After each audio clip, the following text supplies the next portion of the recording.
Welcome to the Essential Messages of Trauma Responsive Practices. I'm Dr. Ruth Brown. I'm Assistant Professor at Virginia Commonwealth University and Director of the HOPE Lab. HOPE Lab stands for Healthy Outcomes and Psychosocial Equity for People with Intellectual and Developmental Disabilities. My work focuses on trying to address healthcare disparities for people with intellectual and developmental disabilities, specifically around trauma, anxiety, and depression. I'm going to be talking today about how educators can adapt trauma-informed practices and trauma-responsive practices for people with intellectual and developmental disabilities and other special education needs. So the learning objectives for today are first to define trauma-informed care. This is a term that has been increasing and used a lot, and sometimes it's not clear exactly what that means. So we'll take a little bit of a deeper dive into what trauma-informed care means. Then I'm going to describe the essential elements of trauma-informed schools as defined by the National Child Traumatic Stress Network, or NCTSN. And then we'll apply these concepts to children with intellectual or developmental disabilities. So before we get started, I want to help you make the connection to the work that you're doing. So I want you to stop for a moment and pause and think about what brought you to this training today. Is it the reason a professional reason? Are there students that you have in your classroom that you're interested in how you can further support them? Are the reasons personal? Do you have a family member, loved one, or close friend who has a child with an intellectual or developmental disability, perhaps? Is there somebody in particular you're thinking about, or do you have a classroom of children that you're thinking about?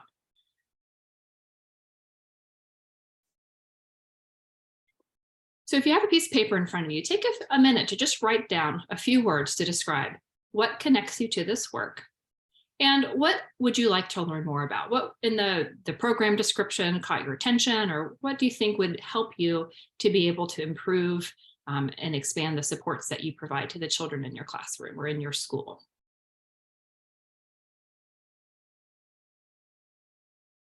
So I'll give you a minute to write that down.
Okay, so hopefully you're able to identify at least one person that connects you to this work and have identified some learning goals for yourself. At the end of the presentation, we're going to create a personal trauma-informed action plan where you'll have an opportunity to identify 3 things that you can do when you get back to work to help implement some of the things that we're going to be talking about today. So as we go through this training, think about the person that you identified that connects you to this work, and think about how you might be able to apply some of these concepts. Okay, so to get started, what does it mean to be trauma-informed? For this training, I'm going to be following SAMHSA's 4 R's of trauma-informed care. First is realizing the widespread impact of trauma. Second is recognizing the signs and symptoms of trauma. The third is responding by changing behaviors, policies, and services to take trauma into account. And the fourth is resisting re-traumatization of clients and staff with trauma histories. So this is going to be the framework that's going to kind of guide the training today and the next 2 trainings. So first, what is trauma?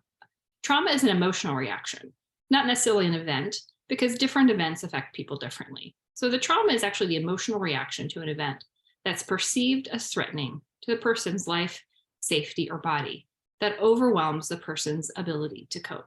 And that's what makes trauma so personalized. what's traumatic for one person may not necessarily be traumatic to another person. It's all about the perception of threat. So for some people, they perceive one situation as threatening and another person doesn't. It also overwhelms the person's ability to cope. And every person has a different ability to cope. And that may be the result of their environment, their learning history, the amount of support that they have in their life, or it may have to do with their kind of physical or cognitive abilities. These are all different factors that kind of affect a person's kind of overall kind of pre-existing ability to cope. And then the event itself, then they kind of overwhelm that person's ability to cope. And that's one of the reasons why we see such wide individual differences from person to person. So what are the kinds of events that can cause trauma? A lot of us think kind of initially about physical or sexual abuse as traumas, and those are big traumas. They have very high impact on a person. And in general, we think about kind of interpersonal and intentional events as being the kind of most potent traumas. However, it can kind of run the gamut of other events too. So these are just a few of the things that we think about as being traumatic experiences. So physical or sexual abuse, abandonment and neglect are also very potent forms of trauma. The death or loss of a loved one, a life-threatening illness, witnessing domestic violence, witnessing neighborhood violence, so witnessing police activity. So witnessing things is also a form of trauma, not just experiencing these things, but also witnessing. Bullying can be very traumatic. And oftentimes for young children, research has shown that bullying is often one of the most highly listed traumatic experiences, even for children who've experienced other forms of trauma. They often identify bullying as being one of the worst. And that's because we're social creatures. And when we experience bullying and exclusion, that really has a very significant impact on us. Threats of violence, medical procedures can be another form of trauma, especially if the person experienced that along with a life-threatening illness or injury, or perhaps the medical providers were not as sympathetic, especially with young children or people with intellectual and developmental disabilities. They may not have taken the time to explain the procedures, to them, and so that can be traumatic. Motor vehicle accidents, natural disasters and fires. Exposure to violence on TV, news, and media is also another highly stressful event for many children. Housing, financial and food instability, and parental mental illness. So all of these events can cause traumatic responses.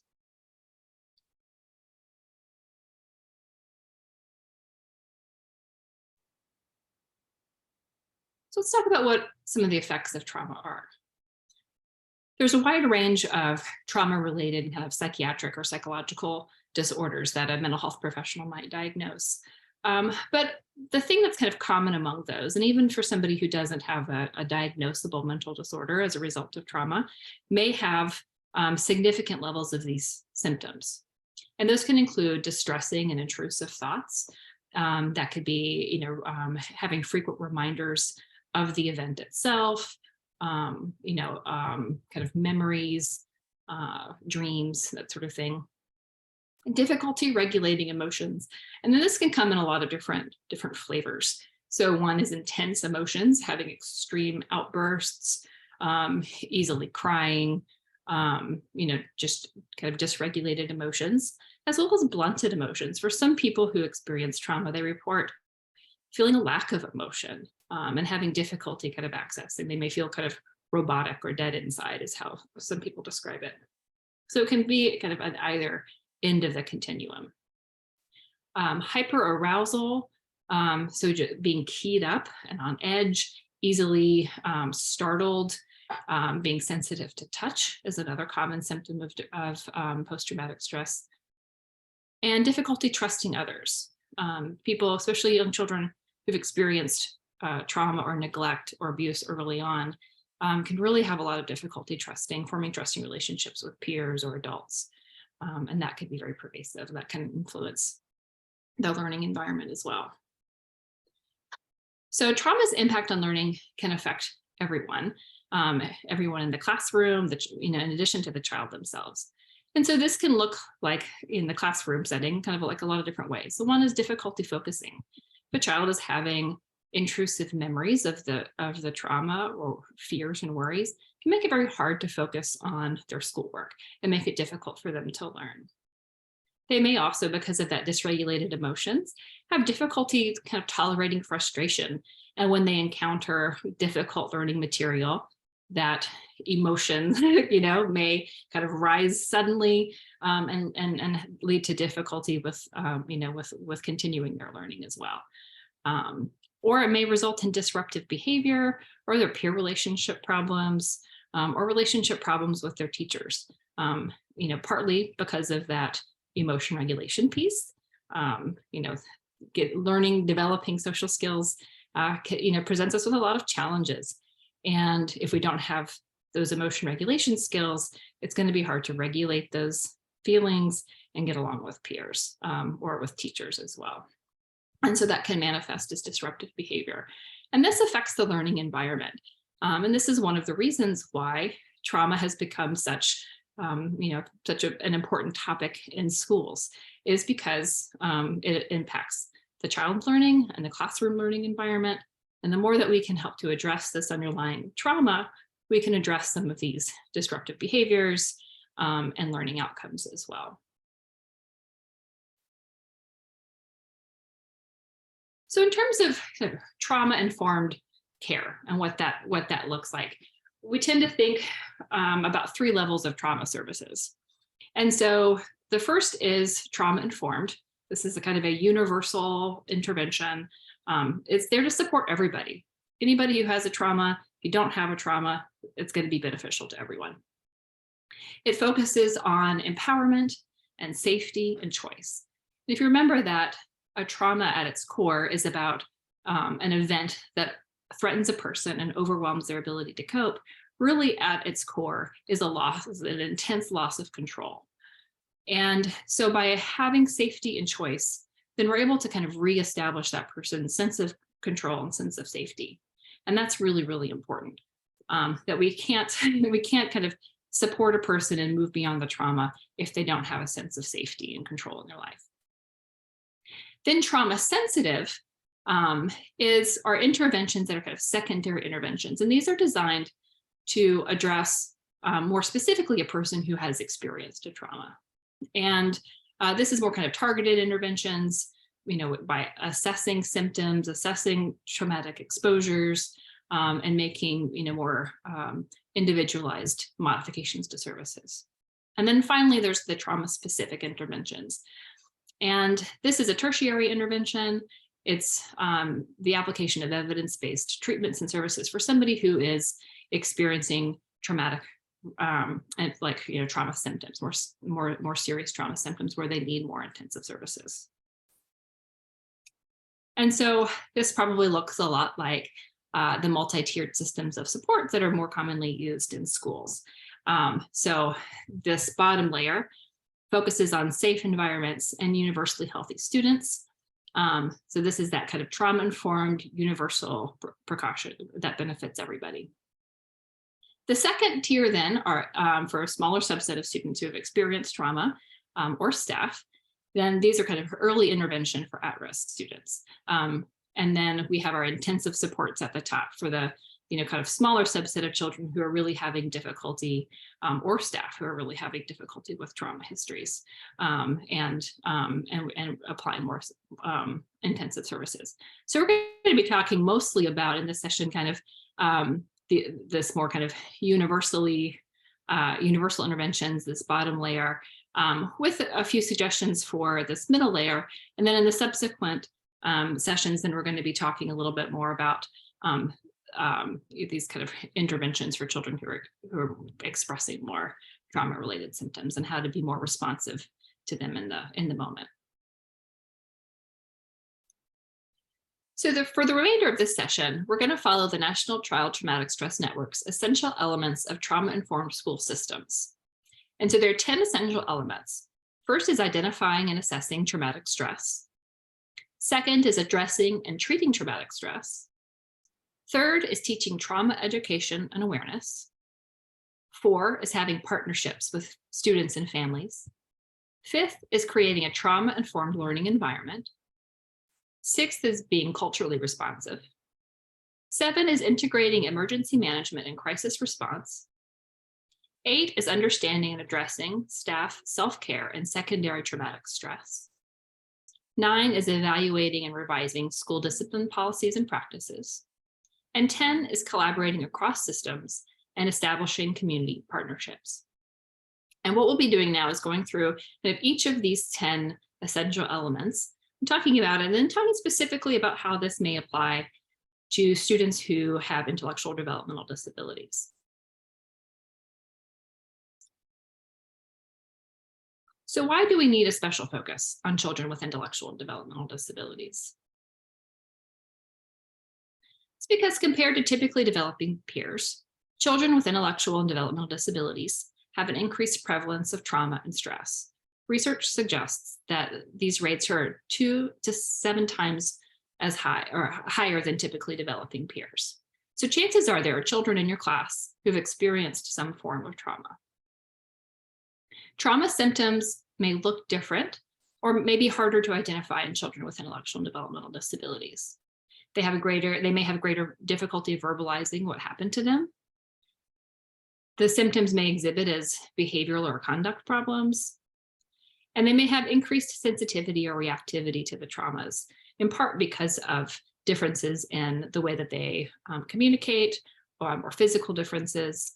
And so we have to take sometimes a little bit of a harder look. There are also pervasive myths about trauma in people, adults and children with intellectual and developmental disabilities. Some of this is due to what we call diagnostic overshadowing. And this happens when we apply or we ascribe symptoms to their disability. And we assume that, okay, they're just acting this way because they have autism or because they have Down syndrome or because they have, some other condition, rather than considering that a person can have autism and anxiety or autism and trauma, and those things can compound each other. There are also beliefs still that people with IDD are somehow protected from trauma, that maybe because of their younger developmental or cognitive age, that they somehow don't understand what's happening to them, or that they didn't really, they didn't have a full understanding of it, and so they're somehow protected from that trauma. But unfortunately, what we know from research is that actually they tend to be much more sensitive to the effects of trauma and more vulnerable to those effects. And so they are more likely to experience trauma. And there are also fewer mental health providers willing to assess or treat people with intellectual disabilities, largely because of significant gaps in training. And so we see this kind of siloing effect where mental health providers don't receive training in developmental disabilities. And so when they have somebody that needs services, they're more likely to refer them to developmental disability services, where then people within the developmental disability services don't receive specialized training in mental health. And so then a person gets kind of referred back and forth between these two systems. And so then that leaves the person with, who's in need of support, unable to access those services. So the first essential element is identifying and assessing traumatic stress. And this assessment happens at multiple levels. First is organizational assessments. This is kind of looking at the school system, looking at the classroom, and asking, like, how are we doing? How can we improve? Then there's developing standards around considering trauma. And this is, ideally becomes kind of second nature, that when a child is exhibiting some behavior that is interfering with their learning or with the classroom environment, that one of the first things we ask is, could this be a trauma reaction? We don't necessarily need to assume it's trauma, but we're open and curious to the possibility that maybe this could be some expression of trauma. And then finally, trauma screening for behavioral referrals. There are children who are repeatedly being referred for behavioral issues or conduct problems, that what we're asking ourselves, kind of first is, what happened to this child? Is there something that has happened to this child that's resulting in this behavior, rather than what's wrong with you? And if we start with that kind of internal process, really being trauma informed is really about an internal process of considering trauma and interpreting a child's behavior through that trauma lens helps us in the way that we respond to that child.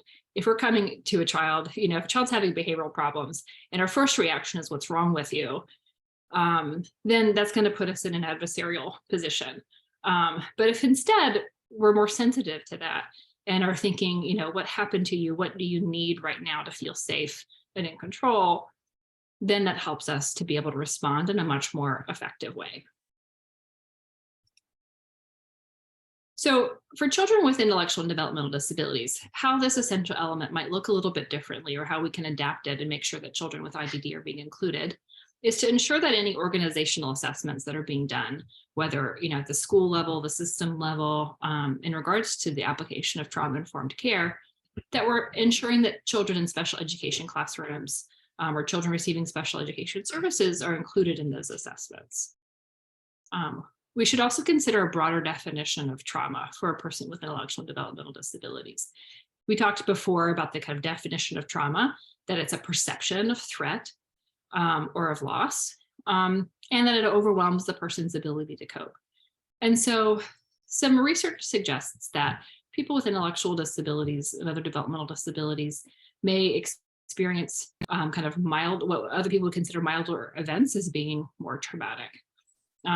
This may have to do with their kind of physical abilities and their ability to, maybe protect themselves or defend themselves in the event itself. They may have actually reduced physical ability to cope with the situation, or it may be, that they just have fewer coping resources in general, and so their perception is higher, and they're more likely to be overwhelmed. So we have to sometimes consider that some things that may not seem traumatic to us may be actually quite traumatic. So for example, the loss of a pet, may be, much more upsetting for the person, or, a sibling moving away, for example, are things that are oftentimes identified as being very stressful for the person. And then we also need to see the world through their eyes. So what could be potential trauma cues or reminders for that person? And again, how was that person affected by their capacity to cope during the trauma or their capacity to cope now? Do they have the resources in order to communicate to somebody that they're in distress, that they need support? And so these are ways that we can kind of really adapt what we're doing for assessment for people with intellectual and developmental disabilities.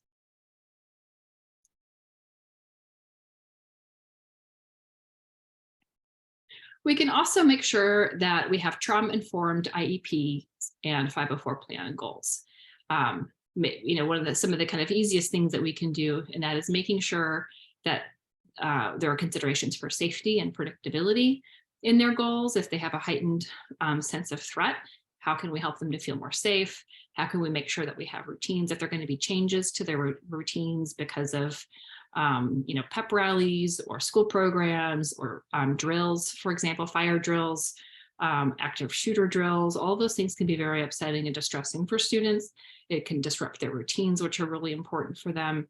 And so we can make sure that their plans include strategies to help support them during those times. We can make sure that we're adding in emotion regulation and social skills goals into their plans. We talked before about some of the ways in which trauma can really impact a person is on their ability to regulate their emotions.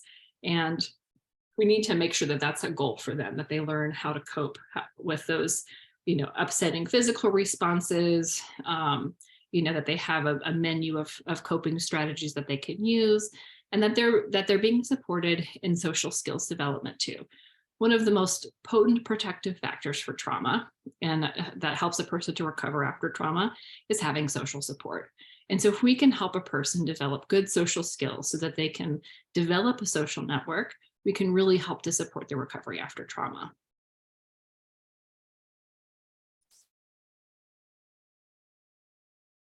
The third essential element is trauma education and awareness.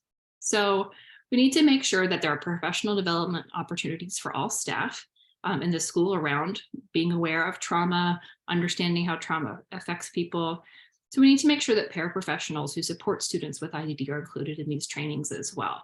Those paraprofessionals are often the kind of first line, support for that person. Maybe they're sitting side by side with that person throughout their day, and they're going to be the one that can be the most attuned to that child's needs in the moment. And so we want to make sure that that person has an awareness of their trauma, potential trauma history, trauma cues, trauma reminders, trauma reactions, so that they can be there to support the person in the moment. You can also do a lot by teaching children about the impact of stress and trauma and teaching them skills for managing stress. So we need to make sure that children with IDD are learning or have access to social emotional learning curricula that's developmentally appropriate for them. And again, those are goals that can be added into their IEP plans to make sure that they are learning how to manage stress, how to identify their emotions.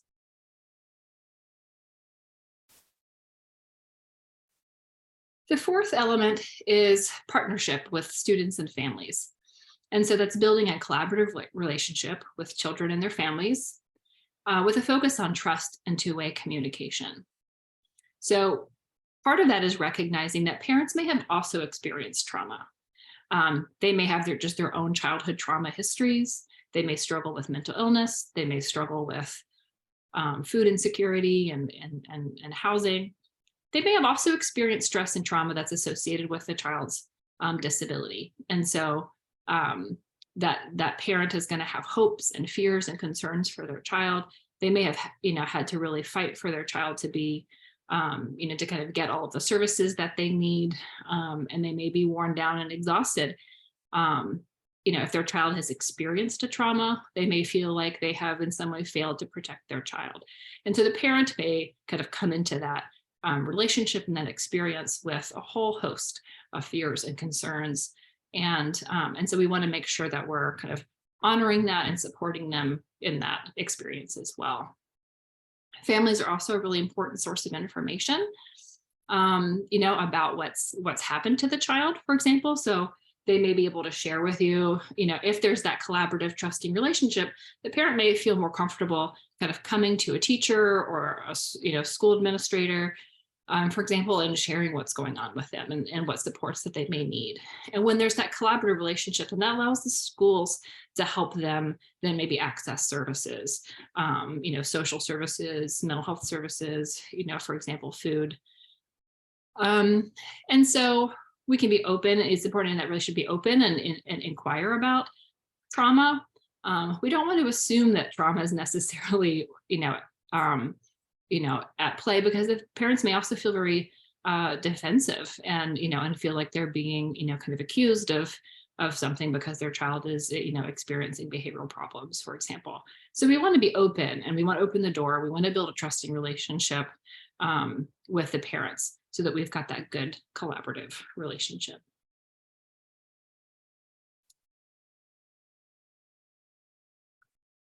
The fifth essential element is creating a trauma-informed learning environment. And so the way that we do this first is by promoting protective factors. So again, a physically and emotionally safe learning environment. That's the kind of priority goals, making sure that children feel safe coming to school, that they feel physically safe and feel emotionally safe. And that can include, a place where it's safe to learn and make mistakes, a place free of bullying. And so that's the kind of first goal. We also want to make sure that they have meaningful relationships with others. So our children in, the special education classrooms, for example, have an opportunity to make friendships with the other students. If students are spending time in mainstream classrooms, do they have relationships with other students in their class with typical development?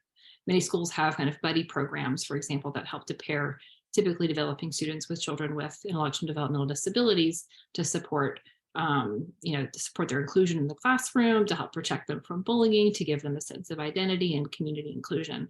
And those are really important programs. And that's another way that we can make sure that they have those meaningful relationships with others and that they have connections to the community.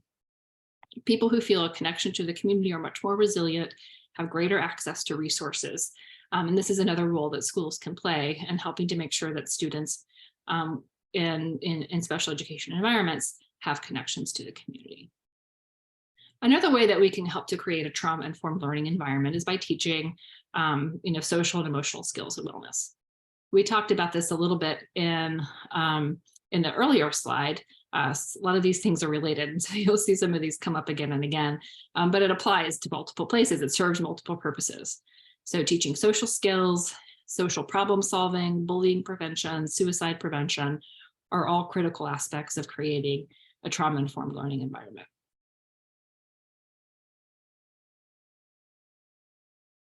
The sixth essential element is being culturally responsive.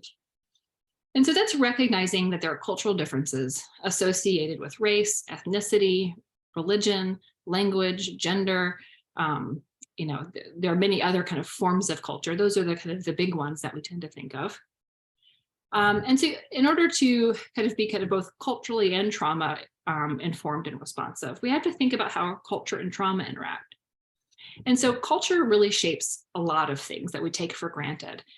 So it can affect how we respond to a traumatic experience, because cultures have different ideals about what's an appropriate emotional expression, for example. There are also cultural norms around blame or shame around trauma, kind of thinking about who is at fault. Is it an individual person? Is it the perpetrator? Is it the community? And then whose responsibility is it to address that?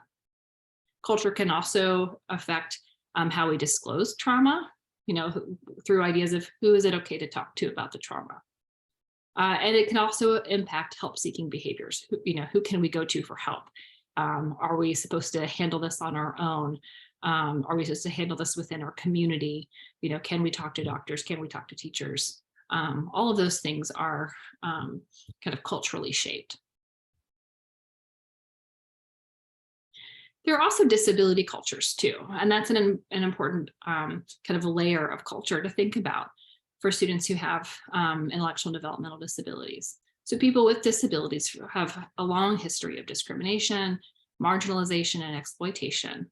And this kind of impact then who they go to, who they trust. And then there are also cultures around, the person's identity.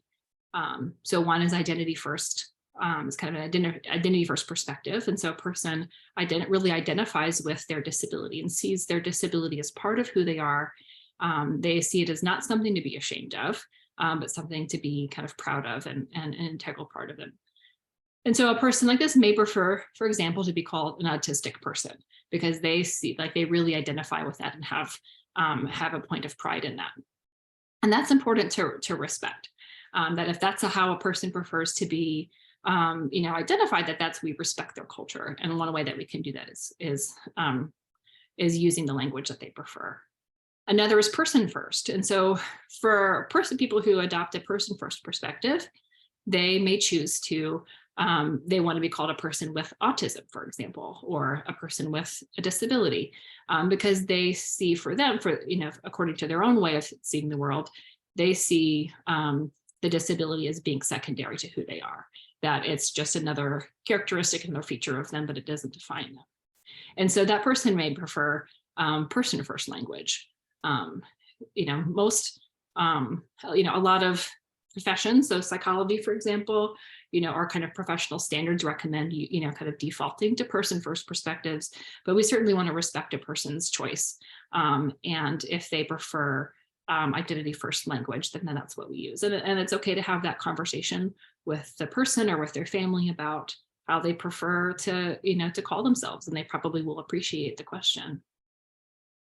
Culture and disability also interact. And so cultures have different perspectives on the causes of disabilities, so that may be kind of spiritual causes versus medical causes. Cultures also differ in the expectations that they have for the person. How much do they want to encourage the person to strive, to succeed, to overcome, their disability, versus other perspectives that may take more of an acceptance approach, and want the person to just be comfortable and happy. And there are also differences around in cultures around the stigma of disability and how much is the person included in the family, included in the community, how much they go out in public. All of those things can be shaped by that. And so we have to, then consider all of these different facets of culture and how that shapes trauma, how that shapes disability, how those interact together. And so in order to be culturally responsive, the first thing we have to do is partner with the family or the caregivers. And this is, can take the form of inviting a discussion, with them of having some, just open-ended, welcoming questions to ask them, like, tell me a little bit about your culture, tell me how your culture, kind of views this experience. If they've had a trauma, you can ask them about, what does that mean for them, as, in their community. What does disability mean to them in their community? And just invite that discussion. You can also connect with cultural brokers who have experience with intellectual and developmental disabilities. So here in Virginia, there's the Center for Family Involvement's Cultural Broker Initiative. And this is a great way to connect with, with a person who, is familiar with intellectual and developmental disabilities and also cultural communities to learn more about, about that person's culture.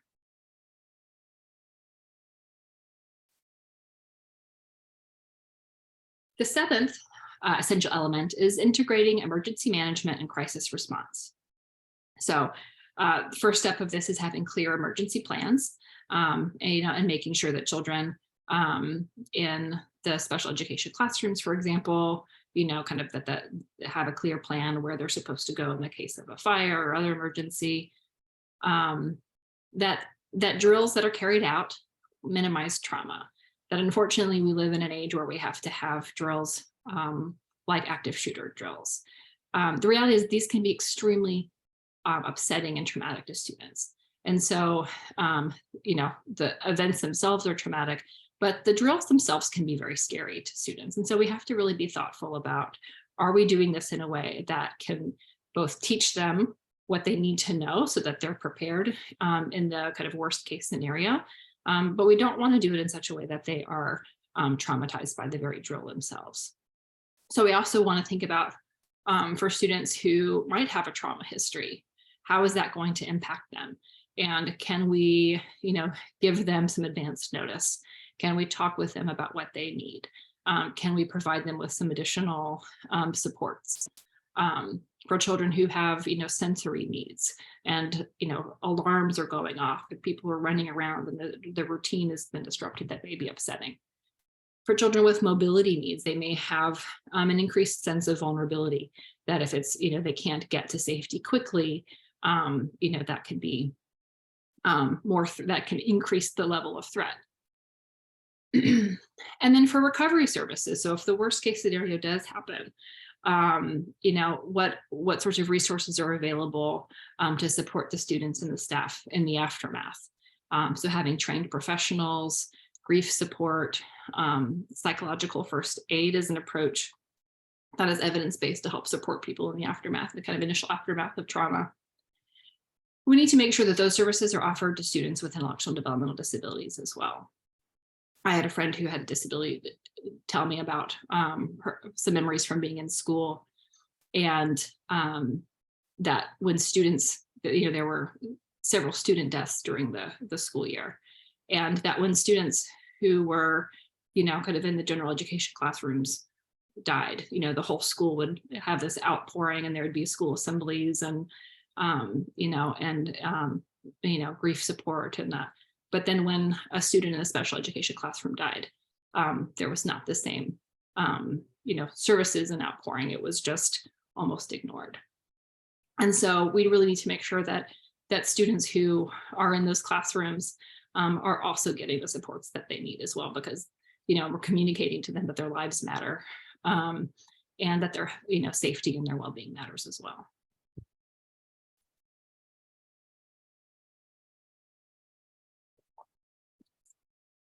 The eighth essential message is staff self-care and secondary traumatic stress. So Students are not the only ones who have trauma histories, but staff also have trauma histories or experience trauma in the course of, of their jobs. And so we need to make sure that we're taking care of them too. So school administrators, need to take steps to manage the impact that traumas have on staff, especially for those working with students with trauma reactions or high behavioral needs. And so it can be very taxing, and kind of working with children who have kind of frequent disciplinary problems, or students who are in special education classrooms. Sometimes they have very intensive support needs, and that can take its toll. And then you add kind of trauma on top of that, and that makes it much harder. And so promoting wellness activities in school and out of school, and that includes encouraging staff and faculty to use their paid time off so that they can rest and recharge, that they are encouraged to take advantage of employee assistance programs to get the support that they need. And that's communicated as healthy self-care, to destigmatize that, so that they are taking care of themselves. And that staff are also receiving training in secondary traumatic stress and burnout. Secondary traumatic stress is the experience of trauma-like symptoms by learning about or being exposed to the trauma of somebody else. So a person may experience secondary traumatic stress from, learning that one of their students has gone through something very upsetting or traumatic, and they themselves may start to develop intrusive memories, emotion dysregulation, difficulty trusting other people, or they may experience just a sense of burnout, especially if it's repeated and over time. I think in this, kind of COVID, post-COVID times, a lot of people are experiencing burnout because of the ongoing stress, and traumas that occurred as a result of the pandemic. And so this is, I think, more relevant now than ever. And so being in trauma informed makes, is also taking care of staff. The ninth essential element is evaluating, revising school discipline policies and practices. And if you remember our kind of 4 R's of trauma-informed care that we talked about at the beginning was, resisting, the fourth one, resisting re-traumatization of staff and students. And so this is avoiding practices like restraints and seclusions or punitive focused policies. The reason that these are can be re-traumatizing is if you can imagine a child who's experienced abuse and experiences a restraint, or even for a child who's never experienced abuse, but being physically restrained itself can be traumatizing. It's a loss of control. It can be perceived as threatening, threatening the person. They may be injured in the course of the restraint. So restraints themselves, have to be avoided, at all costs. Seclusions. We are social creatures. We need social connection with other people. Seclusions can be very traumatizing, especially for a child who's experienced abandonment or neglect, for example. Seclusions can be even more traumatizing. And then punitive focused policies. These can be, kind of level systems, systems that focus on taking away privileges without making sure that there are opportunities to earn them back in a way that the child is able to actually achieve those, because that again kind of leads to a feeling of loss of control, a feeling of helplessness when those policies are really focused on punishments. Avoiding zero tolerance policies is also an important part of it. For a child who's experienced trauma, who doesn't have the skills that they need to regulate their behavior, the chances of them being kind of crossing the line, when they don't have those skills, is going to disproportionately affect students who have trauma histories. And then there's also research that suggests that these zero tolerance policies also disproportionately affect children of color and children with disabilities as well. And so we want to make sure that students have the opportunity to, fix a problem, to learn the skills that they need, that they have an environment in which that's rich in reinforcement, that, and strategies that build skills, so that they can actually do what they are being asked to do or expected to do.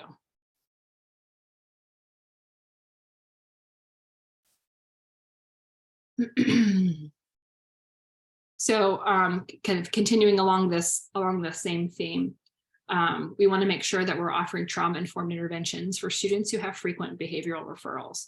So if students are, kind of repeatedly kind of breaking the rules, becoming emotionally dysregulated, getting into trouble, hurting other people, arguing with teachers, one of the first things we go to is thinking, okay, what's happened to this child? What supports does this child need?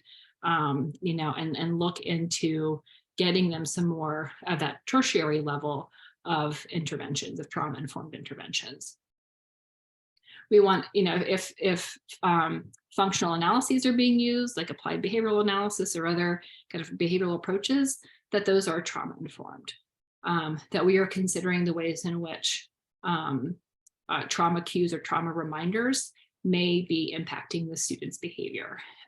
Trauma can oftentimes explain some very confusing behaviors. So if a student's had a functional analysis to try to identify why they're doing a certain behavior, maybe that's self-injury, aggression,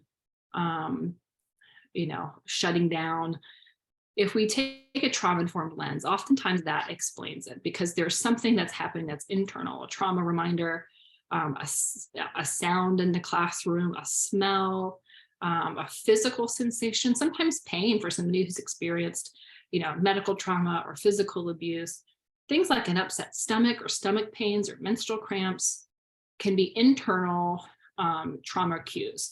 And that makes it very hard then, if we're using an observational system to try to do a functional analysis, to identify the function of a behavior, and then to identify a behavioral plan.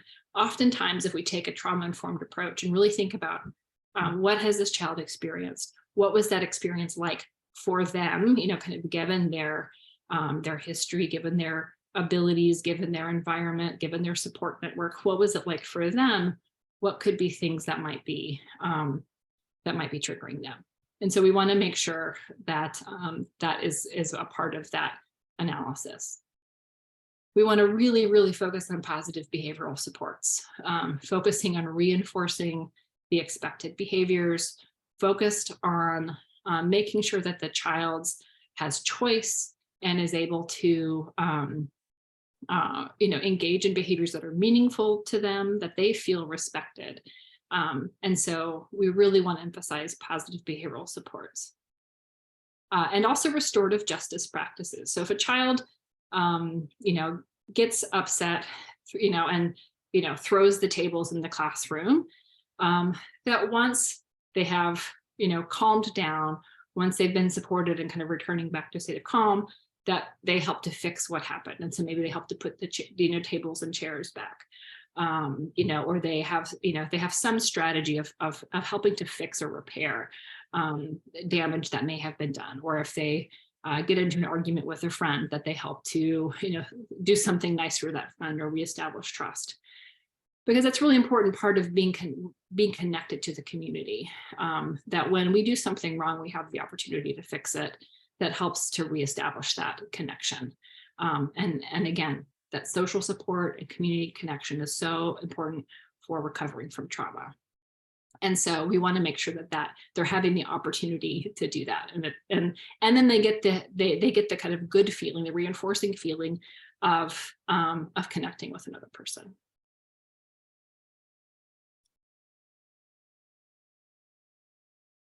The 10th essential element is collaborating across systems and establishing community partnerships.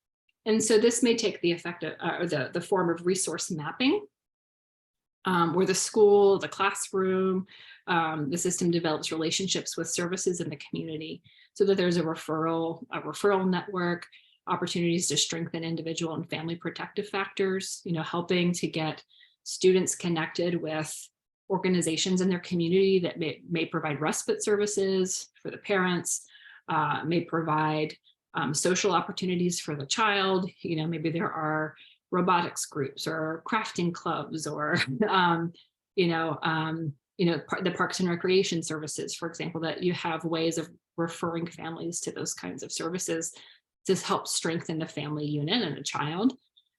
And referral networks for more intensive services. And so working with social workers, working with mental health providers, if there's a need where you're finding that there are, kind of no services in your area, doing some outreach and trying to engage those providers, helping them to understand the need that your school has. Because oftentimes I think a lot of providers would be willing to help, if they knew that the need was so great. And so forming those relationships is really important. And then multidisciplinary teams.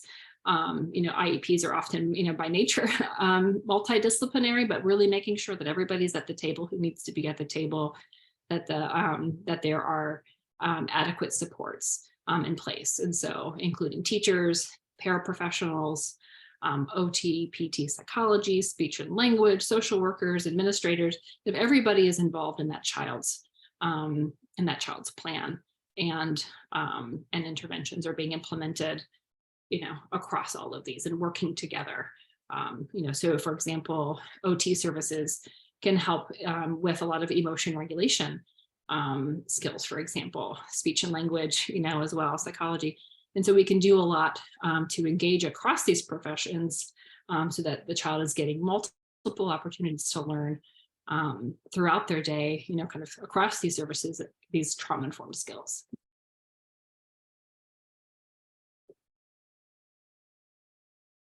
Okay, so now that we've talked about the NCTSN essential elements of trauma-informed school systems, what I would like you to do is to create your own personal trauma-informed action plan.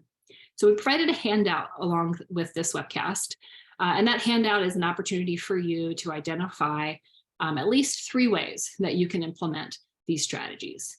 And so take a look at the 10 essential elements. Those are listed on the handout. And what I would like for you to do is to identify 3 strategies that you will implement over the next 3 months. So for example, you could say, over the next 3 months, I will set aside time to teach emotion recognition skills to my students. This is consistent with essential message 5, creating a trauma-informed learning environment. This skill, teaching emotion recognition skills, is actually consistent with several of the different essential messages, because it's a really core foundational skill. And we need to make sure that children with intellectual and developmental disabilities have these. If they have a communication device, that there are motion words that are programmed in there that they know how to use, for example. That there are motion pictures in the classroom that they can point to help communicate what they're feeling. But that's just an example. So take a few minutes and record for yourself 3 things that you can do to increase your trauma-informed and trauma-responsive practices in your classroom or in your school. And, if you can connect it back to the person that you were thinking of at the beginning of this training, as a way to help support that person or to help support someone like that person in your day-to-day life. So I look forward to seeing you or having the opportunity to answer questions. And then we'll be back again next month for a deeper dive into some of the more specific trauma responsive practices. Great, thank you.